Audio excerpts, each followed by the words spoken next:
Assalamualaikum warahmatullahi wabarakatuh. Waalaikumsalam warahmatullahi wabarakatuh.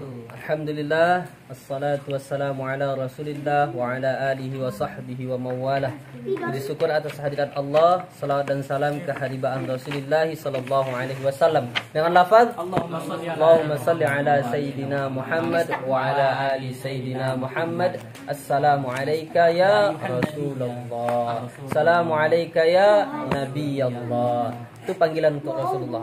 Panggilan untuk Rasulullah apa? Ya Rasulullah, ya Nabi Allah. Atau juga boleh ya Sayyidina. Lah tentang sejarah Al-Quran ini. Bagaimana Al-Quran yang sekarang ini yang ada di hadapan kalian bisa sampai kepada kalian? Karena ditulis-tulis.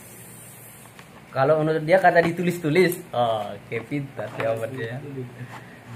Sebenarnya kalau kita lihat dari sejarah, kalau kita kumpul-kumpulkan dari teks-teks hadis, perjalanan Al-Quran sampai kepada kalian itu sangat jauh, sangat banyak sekali rintangan-rintangan. Ustaz uraikan dari yang pertama. Jadi Al-Quran itu adalah tadi kalam Allah yang diturunkan kepada Nabi Muhammad melalui perantaraan malaikat Jibril. Itu turunnya kepada siapa? Kepada Nabi Muhammad. Apakah yang turun itu kepada Nabi Muhammad langsung Al-Quran kayak gini melayang-layang? Bukan. Tapi yang datang itu adalah berupa kata-kata yang dituturkan oleh malaikat Jibril. Malaikat Jibril katakan kepada Nabi Muhammad, Iqra. Kan bahasa Arab.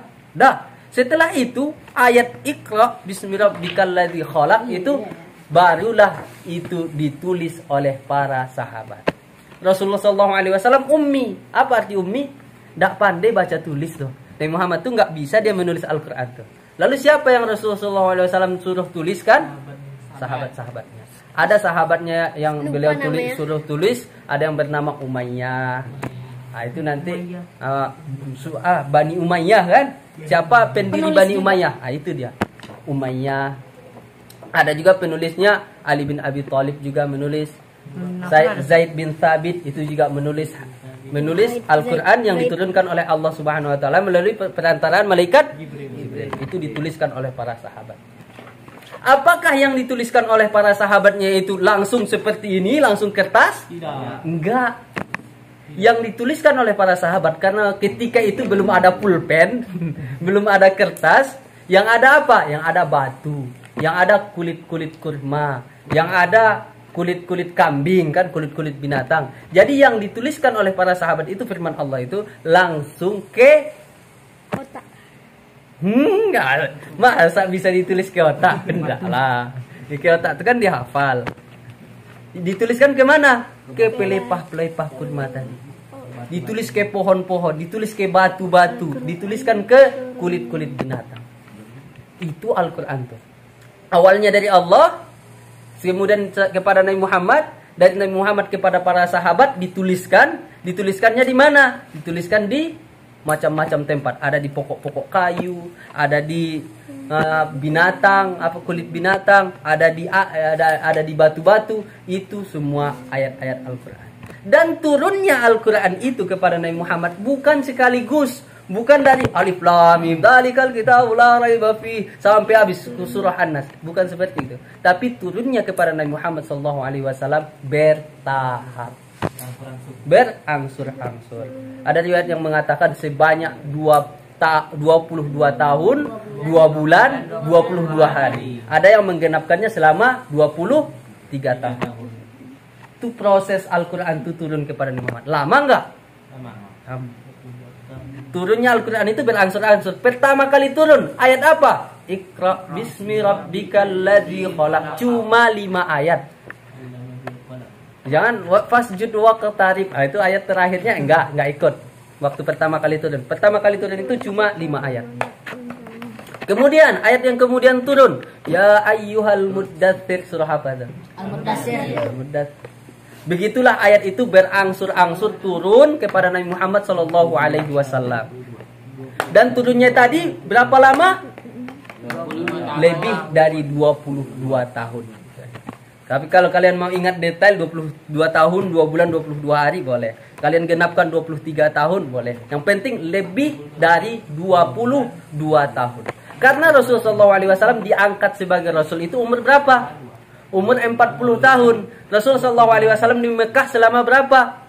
13 tahun. Di Madinah selama berapa? 10 tahun. 13 tambah 10? 23. Begitulah. Itulah Al-Quran itu berangsur-angsur turun kepada Nabi Muhammad SAW. Dan ditulis bukan seperti sekarang. Ditulis itu berdasarkan pertama turun lah kan. Yang pertama turun apa? Iqra. Nah, itu ditulis oleh para sahabat. Kemudian datang surah Al-Muzammil, ditulis oleh para sahabat. Apakah sama dengan Al-Quran yang sekarang? Tidak. Kalau Al-Quran sekarang pertama apa di situ? Al-Fatihah. Kemudian apa? Al-Baqarah. Nggak sama kan? Begitulah proses Al-Quran itu sangat banyak sekali. Setelah sampai Al-Quran itu tadi ditulis-tulis oleh para sahabat, kemudian kita genapkan aja lah. Udah selesai nih 23 tahun. Akhirnya Al-Quran itu selesai turun kepada Nabi Muhammad dan Rasulullah SAW wafat. Setelah Rasulullah SAW wafat, itu Al-Quran tidak ada lagi turun. Jadi kalau ada nanti orang mengaku-ngaku Nabi kan, ada Al-Quran datang kepada dia, percayalah itu bohong. Karena Al-Quran terakhir turun hanya kepada Nabi Muhammad SAW selama 23 tahun tadi. Oke. Kemudian Al-Quran itu, yang tadi kumpulan-kumpulan itu berada pada pelepah-pelepah kurma.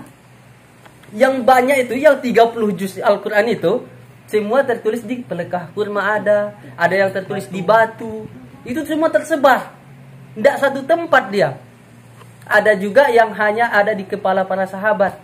Karena Al-Quran itu turun, para sahabat itu sangat bersemangat menghafal Al-Quran. Jadi jangan berkecil hati kalau seandainya kalian, aku nggak sanggup menghafal Al-Quran ini Ustaz selama setahun doi. Para sahabat aja hafalnya selama 22 tahun kok. Jadi kalian jangan bersedih kalau nggak bisa menghafal selama 1 tahun, 2 tahun. Karena para sahabat menghafalnya 22 tahun lebih. Itulah Al-Quran itu turun kepada tadi, kemudian ditulis oleh para sahabat, terkumpul, berserakan, tidak terkumpul, kemudian ada yang di otak, kemudian terjadilah peperangan. Karena selama hidup Rasulullah SAW itu kan terjadi perang. Ada perang Badar, perang Uhud, perang Khandaq. Itu otomatis orang yang menghafal Al-Quran itu berkurang. Karena mereka waktu jihad itu pasti ada yang meninggal. Bahkan ada berkuranglah penghafal Al-Quran. Kemudian sampai kepada khalifah pertama umat Islam siapa? Abu Bakar Siddiq. Pada masa Abu Bakar Siddiq terjadi perang. Kalau tidak salah Ustaz namanya perang Yamamah. Perang tersebut sangat banyak sekali korbannya umat Islam, yang kebanyakan korbannya itu adalah penghafal Al-Quran. Al-Quran itu tadi kan belum terkumpul, masih berserak-serakan. Bahkan ada yang cuma di kepala orang, tidak ada tulisannya. Jadi gimana? Takutnya nanti Al-Quran itu yang berserak-serak itu, Al-Quran yang ada di kepala orang itu, nanti orangnya mati, otomatis Al-Qurannya hilang. Yang ada cuma di kepala dia kan, dia yang hafal. Terus kalau dia dibunuh, otomatis Al-Qurannya hilang lah. Meninggal orangnya gimana? Gak mungkin dari dalam kubur dia ajarkan Al-Quran tuh kan. Nah, berarti takut Al-Quran itu nanti hilang, habis. Makanya pada masa Khalifah Abu Bakar Siddiq, maka dikumpulkanlah Al-Quran itu berdasarkan usulan daripada sahabat periwayat hadis kedua. Siapa? Umar bin Khattab. Yang mengusulkan kepada Abu Bakar siapa? Umar bin Khattab. Nah, itulah besar jasa Umar bin Khattab dan Abu Bakar kan. Pertamanya Sayyidina Abu Bakar itu pas disuruh oleh Umar bin Khattab, ini gimana nih? Kita telah terjadi peperangan, perang Yamamah, banyak para sahabat yang meninggal, banyak yang penghafal Al-Quran itu meninggal. Gimana nanti musnah Al-Quran kalau semua orang yang menghafal itu meninggal? Gimana nih? Gimana kalau kita kumpulkan ayat-ayat tersebut, kita menjadikan, kalau udah terkumpul itu namanya istilahnya mushaf. Ini namanya apa? Mushaf, kumpulan daripada potongan ayat-ayat tadi. Bagaimana kalau kita jadikan mushaf? Kita kumpulkan ayat-ayat tersebut. Itu kata Umar kepada Abu Bakar. Apa kata Abu Bakar? Dia nggak mampu. Dia nggak sanggup katanya. Kenapa? Karena takutnya itu adalah perbuatan bid'ah. Karena nggak terjadi pada zaman Rasul. Rasulullah SAW nggak suruh itu dikumpulkan semua dalam satu tempat. Nggak ada Rasulullah SAW suruh. Tetapi Umar bin Khattab dengan ijtihadnya dia mengatakan itu dikumpulkan, walaupun itu adalah sebuah bid'ah. Kemudian setelah dibujuk-bujuk lama kelamaan akhirnya luluhlah hati Abu Bakar. Akhirnya Al-Quran itu pun dituliskan pada masa Abu Bakar Siddiq. Makanya Abu Bakar Siddiq itu mengumpulkan para penulis-penulis Al-Quran itu. Salah satunya yang paling jadi ketua tim penyusun Al-Quran itu namanya Zaid bin Walid. Harithah pula, Sabit lah. Zaid bin Sabit. Itulah nanti kepalanya. Kan enggak mungkin lah. Nanti kalian kumpulkan siapa kepalanya. Kan kepala kamar aja ada siapa? Takwa. Jadi penanggung jawabnya siapa? Zaid bin Sabit. Itu dikumpulkanlah orang-orang yang menghafal Al-Quran. Dikumpulkanlah tadi potongan-potongan ayat-ayat itu. Ada yang di batu-batu kan. Ada yang di kurma, pelepah kurma. Ada yang di kulit kambing lah, macam-macam. Itu dikumpulkan semua. Kemudian sahabat-sahabat yang menghafalnya juga dikumpulkan, ditanyailah. Akhirnya tersusunlah semua ayat Al-Quran itu dalam satu tempat. Yang akhirnya itu setelah berkumpul itu istilahnya apa? Mushaf. Jadi mushaf itu apa? Kumpulan dari ayat-ayat Al-Quran yang telah dikumpulkan di satu tempat. Kapan ada mushaf? Pada masa Abu Bakar Siddiq. Siapa yang mengusulkan ada mushaf? Umar bin Khattab. Siapa kepalanya yang menyusunnya? Zaid bin Sabit. Nah, itu kuis-kuisnya ingat kalian nanti itu. Kemudian itu belum selesai. Karena pada masa itu Al-Quran itu masih ditulis-tulisan tadi. Memang udah terkumpul dia kan. Nggak berserakan lagi, nggak ada yang di rumah si Anu lagi, udah satu tempat. Udah satu tempat Al-Quran tuh. Tapi tulisannya masih ada yang di kayu lah, ada yang di pelepah lah. Gimana mau bacanya nanti agak susah lah kan. Gimana mau bolak-baliknya nih. Sedangkan ini di batu, ini di kayu pula. Ini ada. Nah, jadi para sahabat itu kesusahan. Bahkan setelah berakhir lama kan sudah Al-Quran itu terkumpul pada masa khalifahnya Utsman bin Affan. Khalifah keberapa? Ketiga. Siapa khalifah ketiga? Utsman bin Affan. Pada masanya khalifah Utsman bin Affan itu terjadi pula pergojolakan. Bagaimana terjadinya? Banyak orang-orang yang pergi peperang nih kan. Umat Islam udah tersebar tuh. Nggak cuma di Mekah aja. Nggak cuma di Madinah aja. Bahkan agama Islam itu udah sampai ke Persia, sampai ke Romawi. Itu semuanya bukan orang Arab. Otomatis mereka agak sulit untuk melafalkan bahasa Arab yang diturunkan kepada bangsa Quraisy, bangsa Arab murni. Jadi mereka kesusahan. Jadi ketika mereka membaca Al-Quran, orang-orang luar tersebut itu salah-salah bacaannya. Jadi jangan takut kan. Karena orang-orang dulu aja salah-salah bacaannya kan. Kalau waktu belajar kalian jangan takut. Nggak apa-apa salah kalau masih belajar. Itu orang-orang yang membaca Al-Quran itu salah-salah. Itu dilihat, dilaporkan oleh salah seorang sahabat, kalau tidak salah namanya Musdalifah. Itu melaporkan kepada Utsman bin Affan. Wahai khalifah, ini gimana nih? Di tempat sana, setelah Islam beredar di sana, orang baca Al-Quran itu kayak gini. Beda seperti yang kita baca. Bahkan saking berbedanya, ada pula orang yang keras dia mengatakan cuma ini bacaan yang benar, yang bacaan kalian itu salah. Bahkan ada saling mengkafirkan satu sama lain. Jadi jangan sangka sekarang aja yang ada saling mengkafirkan kan. Pada masa itu ada saling mengkafirkan. Kenapa? Karena perbedaan cara baca mereka. Mereka bacanya kayak gini, ini bacanya kayak gini. Akhirnya takutnya nanti umat itu terpecah, takutnya umat nanti itu berperang satu sama lain karena perbedaan bacaan. Makanya Utsman bin Affan, khalifah ketiga, mengambil inisiatif agar semua tulisan yang tadi yang telah terkumpul di masa Abu Bakar itu dikumpulkan lagi, dilihat, kemudian tulisan-tulisan itu dijadikan fotokopinya. Tapi jangan bayangkan fotokopinya sama kayak sekarang. Di-scan kan, pakai cahaya-cahaya kuning ya kan, dah fotokopi. Itu bagaimana caranya? Bukan seperti itu pula. Disalin Al-Quran tuh. Disalin. Jadi Al-Quran yang tadi tumpukan-tumpukannya itu disalin. Ada satu riwayat yang mengatakan salinannya sampai 7. Ada yang mengatakan cuma 4 salinannya. Ada yang mengatakan cuma 5 salinannya. Nah, itu perbedaan pendapat pula nanti. Nah, jadi Al-Quran itu disalin. Dan itu belum selesai masalahnya Al-Quran itu disalin. Kenapa? Karena Al-Quran itu turunnya dari Allah Subhanahu wa Ta'ala itu bukan cuma satu versi. Makanya ada qiraah sab'ah. Kalian pernah dengar qiraah sab'ah? Tidak. Qiraah sab'ah itu tata cara baca Al-Quran dengan bermacam-macam cara baca. Cara bacanya itu ada 7. Contoh, wadduha itu cara baca yang satu. Ada cara baca yang lain, wadduhe. Padahal sama Al-Qurannya, sama-sama surah Ad-Duha, tapi beda tata cara bacanya. Nah, gitulah turunnya Al-Quran tuh. Pada masanya Utsman bin Affan, takutnya nanti terpecah, itu Utsman bin Affan menjadikan cuma satu aja. Nah, paham?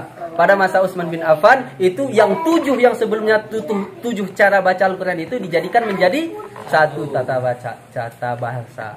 Tata bahasa mengikut kepada siapa? Mengikut kepada bangsa Quraisy. Karena Al-Quran itu turunkan bahasa Arab kepada suku yang paling banyak ketika itu Nabi Muhammad sendiri adalah suku Quraisy. Maka disusunlah Al-Quran itu yang sebelumnya ada 7 versi diubah menjadi satu versi, yaitu versi Quraisy. Itu siapa kepalanya? Masih orang yang sama. Siapa? Zaid bin Sabit. Itulah yang menulis nanti Al-Quran itu. Kemudian kan setelah itu tadi setelah ditulis, dijadikanlah sebagai 7 kopian, 7 salinan. Ada yang mengatakan 5, ada yang mengatakan 4. Itu dibagi-bagilah kepada daerah-daerah umat Islam. Umpamanya di Irak nih, di Irak udah Islam orang di situ, dibagikanlah kepada gubernur Irak. Gitu. Dibagikanlah ke Madinah, dibagikan ke Mekah. Itu beredarlah semua mushaf-mushaf itu yang bertahan di Madinah, di pusat pemerintahan umat Islam di Utsman bin Affan itu 1. Begitu Al-Quran. Tapi masalahnya belum selesai pula lagi. Jadi permasalahan Al-Quran ini sangat rumit, sangat banyak prosesnya supaya sampai kepada kita. Setelah itu, ternyata Al-Quran yang masa itu nggak ada baris. Jangan kalian sangka ini ada kan baris patah, kan baris kasroh, ada baris domah pula, ada tasydid, kan ada kayak gelombang kan, yang Ustaz sudah baca 5 harkat kan. Itu pada masanya Utsman bin Affan itu belum ada yang kayak gitu. Jadi Al-Quran itu gimana? Ya hurufnya aja, titik pun nggak ada. Jangankan baris, titik pun nggak ada. Nanti kalau kalian melihat huruf dal, nanti kalian bilang pula huruf dal, kan sama bentuknya kan? Itu terbalik-balik. Pada masa itu juga terjadilah konflik lagi. Beda pula lah cara baca orang. Ada yang baca kayak gini, ada baca kayak gini. Kenapa? Karena mereka bukan orang Arab. Dan pengetahuan mereka tentang huruf-huruf itu sama seperti kita lah. Kira-kira kan? Kita bukan orang Arab. Gimana cara kita membaca tulisan bahasa Arab itu kan otomatis diajarkan oleh guru kita kan? Dan ternyata guru kita juga pemahamannya beda. Karena bentuknya sama. Tapi ternyata bedanya mungkin ada titik-titiknya kan. Karena waktu itu nggak ada titik. Paham maksudnya? Mulai pening nggak? Nggak. Bisa diikuti kan? Jadi Al-Quran itu akhirnya pada masa itu, ini pada masanya Ali bin Abi Thalib, ada namanya Ad-Du'ali. Apa namanya? Abu Aswad. Kalau nggak salah, iya itu. Abu Aswad Ad-Du'ali. Siapa namanya? Abu Aswad Ad-Du'ali. Pada masa itu Abu Aswad Ad-Du'ali ini adalah ahli bahasa Arab. Dia melihat tata bahasa orang itu udah berubah. Cara baca Al-Qur'annya itu udah tidak sama kan. Akhirnya beliau berijtihad melalui perantaraan Ali, melalui persetujuan khalifah keempat umat Islam yaitu Ali. Akhirnya dibuatlah, tapi belum harkat, dibuatlah titik-titiknya. Baris atas dibuatlah titik atas. Baris bawah dibuat titiknya di bawah. Baris depan dibuat titiknya di antara hurufnya tuh. Belum ada tasydid, belum ada warna merah, warna kuning, belum ada. Cuma itu aja. Pertandanya apa? Cuma titik-titik. Jadi kalau cuma titik-titik, kita kan belum tahu tuh mana yang baris atas, mana yang baris bawah kan. Akhirnya terjadi juga perbedaan pendapat lagi. Konflik lagi. Kenapa? Karena tata bahasa, cara bacanya juga beda-beda. Ada yang orang Arab yang bukan orang Arab, mereka mau baca susah karena nggak ada baris atas. Cobalah kalian, Ustaz tunjukkan kitab kuning kemarin kan gimana? Nggak tahu kalian cara bacanya kan? Padahal udah ada titik tuh. Gimana? Akhirnya ditulis pula lah Al-Quran itu punya harkat-harkat. Punya apa? Harkat itu apa? Itulah barisnya, baris atas, baris bawah, baris depan. Baris segitu, belum ada tasydid lagi. Pada masanya Ali bin Abi Thalib tadi, itu belum ada tasydid lagi. Itu pada tahun ketiga itu penulisan harkat-harkatnya itu pada tahun ke-300 Hijriah. Pada abad ketiga lah kira-kira penulisannya itu. Itu pun belum ada tasydidnya, belum ada warna-warnanya, belum ada warna kuning, warna merah. Apalagi tanda-tanda kolkolah warna ungu itu belum ada. Akhirnya kayak gitulah berproses-proses lama, akhirnya Al-Quran itu mulailah dibuat tasydidnya, mulailah dibuat kayak hamzah wasolnya. Itu akhirnya sampai proses yang lama sampai pada sekarang itu pun Al-Quran masih terus ditambah-tambah. Tapi bukan mengubah maknanya kan, ditambah metode tata bahasanya aja, cara bacanya aja, cara apanya, cara kita untuk memahami aja. Sekarang kan udah ada kayak bendera, udah ada warna hijau. Warna hijau diapakan? Bingung lama kan. Warna merah diapakan? Ditahan lama. Itu akhir-akhir ini aja. Itulah proses datangnya Al-Quran kepada kalian. Jadi kalau kita simpulkan urutannya itu, Al-Quran pertama kali turun dari siapa? Muhammad. Dari Allah lah. Kok dari Muhammad? Al-Quran itu dari siapa? Dari Allah Subhanahu wa Ta'ala. Melalui siapa? Allah, Jibril, kemudian siapa? Nabi Muhammad. Kemudian siapa? Para sahabat. Para sahabat itu banyak. Mereka ada yang menghafal, ada yang menuliskan, tapi belum terkumpul. Akhirnya pada masa Abu Bakar itu terkumpul berdasarkan usulan Umar bin Khattab. Akhirnya lama kelamaan pada masa Utsman bin Affan itu dikumpulkan lagi. Yang sebelumnya tata bahasa cara bacanya itu ada 7, berubah menjadi 1 aja. Yang selebihnya itu 6 lagi itu dibakar. Cuma 1 aja yang boleh. Supaya nanti jangan ada perbedaan pendapat itu kan. Supaya jangan ada yang saling mengkafirkan lagi gara-gara beda cara bacanya. Akhirnya Al-Quran itu menjadi 1 pada masa Utsman bin Affan. Sampai sekarang Al-Quran Rasul Utsman bin Affan itulah yang kita pakai. Susunan Utsman pada masa Khalifah Utsman bin Affan. Dan kiroahnya kiroah Utsman bin Affan. Yang itulah yang kita pakai sekarang. Ya. Jadi paham kira-kira bagaimana Al-Quran, apa itu Al-Quran dan bagaimana Al-Quran sampai kepada kalian? Paham kira-kira kalian dah? Paham. Oh, tadi Ustaz perbaiki ya. Yang apa tuh pada masanya Utsman bin Affan tuh yang melapor kepada Utsman bin Affan yang mengatakan, "Oh, ini terjadi perbedaan pendapat nih. Bahkan ada orang yang pengen saling membunuh, saling mengkafirkan gara-gara perbedaan bacaan." Itu kan dilaporkannya kepada Utsman bin Affan. Siapa yang melaporkan itu? Kalau nggak salah Ustaz bilang tadi Musdalifah kan? Bukan Musdalifah. Namanya Huzaifah bin Al-Yaman. Bin Al-Yaman. Huzaifah yang ini juga kurang Ustaz jelaskan tadi. Sebenarnya setelah Al-Quran tadi dikumpulkan pada masanya Abu Bakar Siddiq, itu bukan cuma 1 versi loh. Kan tadi kan udah kita bilang cuma 1 versi kan di masanya Utsman bin Affan. Pada masa Umar bin Khattab itu enggak cuma 1 versi. Bahkan ada mushafnya yang tadi mushaf yang dikumpulkan oleh tim apanya itu tim Zaid bin Thabit. Itu yang resmi. Itu yang dituliskan, itu ya yang disimpan. Kemudian ada juga mushaf yang ditulis-tulis sendiri. Ada mushaf yang ditulis oleh Ali bin Abi Thalib. Ada mushafnya Ali bin Abi Thalib. Ada juga mushafnya Ubay. Ada mushafnya Ibnu Mas'ud. Jadi mushaf itu bermacam-macam. Jadi nggak heran juga nanti kalau kalian melihat kalau kalian belajar Syiah, mereka beda mushafnya dengan kita. Ada perbedaannya sedikit. Nggak heran tuh. Bahkan mereka mengatakan Al-Quran itu sebenarnya Al-Quran yang sekarang itu yang ini sebenarnya tidak sama, tidak sesuai dengan yang Allah turunkan. Itu kata Syiah Rafidhah. Syiah yang paling sesat tuh mereka bilang ini nggak betul deh. Sesat. Maksudnya sesat apa? Giling orang yang giling. Nah, bisa tanya satu-satu ya. Oke, bisa? Nah, insyaallah.